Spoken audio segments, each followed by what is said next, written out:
We've all had those times where a bus or a car comes just a little bit too close.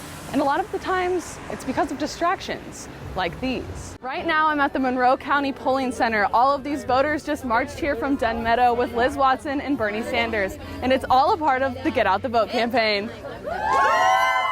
There are about 100,000 bees here today, and the Bee Corps is here winterizing the hives. Lack of representation and silencing exists for women like myself on camera. And she joins us now with more. Karli? Thanks, Sam. It's hot out here, even just standing on our patio. One person is in critical condition and another in serious. Just in this parking lot behind me, there was one man in his vehicle with a handgun.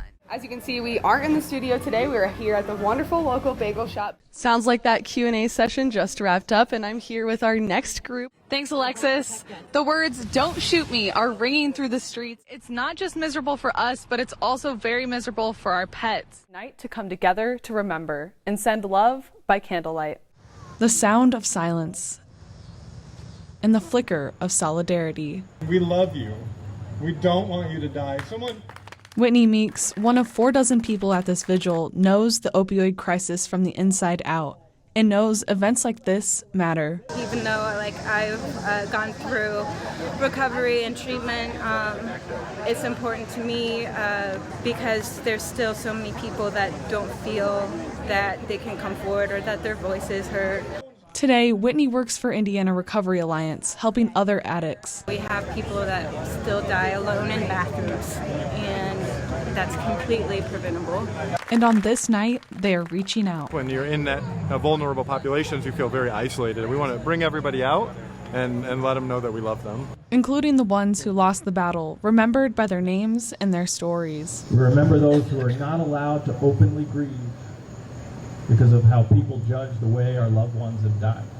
City officials say they don't want to condemn addicts. Everyone knows someone who has experienced substance use disorder or chaotic drug use. This is so important. Drug-related deaths in Monroe County have decreased following their needle exchange program and overdose reversal training, as demonstrated at the vigil using the drug Narcan. The Indiana Recovery Alliance says overcoming the fear of calling 911 in an overdose can be the difference between life and death. There's so many people that they don't want to keep using.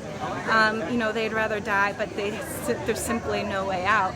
But there is now, now that we have different programs like this. Thank you for being here. Onward we go. We love you, period. With hands and fists and signs raised high, Dun Meadow packed with potential voters. And you right here in Indiana, in the 9th district, can in fact play a monumental role in the future of this country. Senator Bernie Sanders came here to show support for Democrat Liz Watson, who is running for the 9th Congressional District against Republican incumbent Trey Hollingsworth. Now is our time. This is our chance. Today, we are going to make history together. Make history with the goal of doubling voter participation in Indiana. So, Sanders and Watson led a march to the polls. Tell me what democracy looks like! Right now, I'm at the Monroe County Polling Center. All of these voters just marched here from Den Meadow with Liz Watson and Bernie Sanders. And it's all a part of the Get Out the Vote campaign. The event brought almost 200 voters to Election Central in under 1 hour to cast their early vote. Voters both in support of Liz Watson and those against. It's not every day that a senator comes to Bloomington, so no matter who it is, I'll probably come. And even if I disagree, I still want to be a part of the environment. An environment where citizens are using their right to vote. Let's get out the vote, people! Let's get out! I'm really excited about the energy. People are engaged. They're not just sitting back hoping for something to happen. They're trying to make it happen. It is our responsibility to be engaged in our citizen government. Indiana's own is telling you, get involved, stay involved, get engaged, make it happen. Imagine risking your life daily I got about 4.5 hours of sleep last night, worked for about 8.5 hours, was off for about 3, worked another 4 hours, went home, got some sleep, got up again at 4:15 this morning. Imagine missing out on valuable memories. So tonight what I'm missing is my daughter's cheering in a football game. And imagine not getting a raise in years. Knowing that I have to be completely focused on at work for my own safety and the safety of others, coming into work on a daily basis, not knowing if you're going to have a minimum staffing met. Bloomington police say they're underpaid and overworked. It's finally come to a point where it has to be resolved. A lot of our families are just kind of sick of hearing and dealing with this. The Fraternal Order of Police Union has been working with the City Council since July of 2018 to approve a raise in next year's budget. They have offered solutions, but it's been months of discussion and no agreement. We're not asking to be the highest paid agency in the state. We just want to be competitive. The department says it's 5 officers short of the minimum staffing requirements, and it's far from what is recommended. You can only do more with less for so long, and that's kind of, we feel we've gone well beyond the point of where we can continue to do more.